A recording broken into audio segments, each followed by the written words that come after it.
Ali Khamenei হত্যায় তীব্র নিন্দা ও ক্ষোভ প্রকাশ করেছেন চরমোনাইয়ের পীর, ইসলামী আন্দোলন বাংলাদেশের আমির মুফতি Syed Mohammad Rezaul Karim.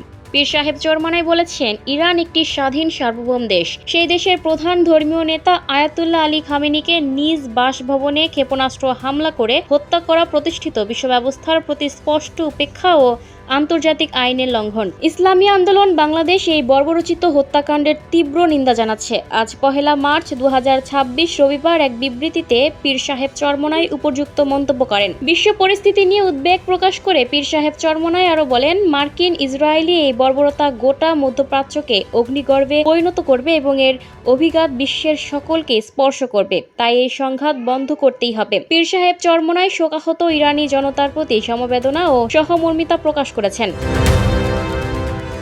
Lucky Akter, people voice television, Dhaka.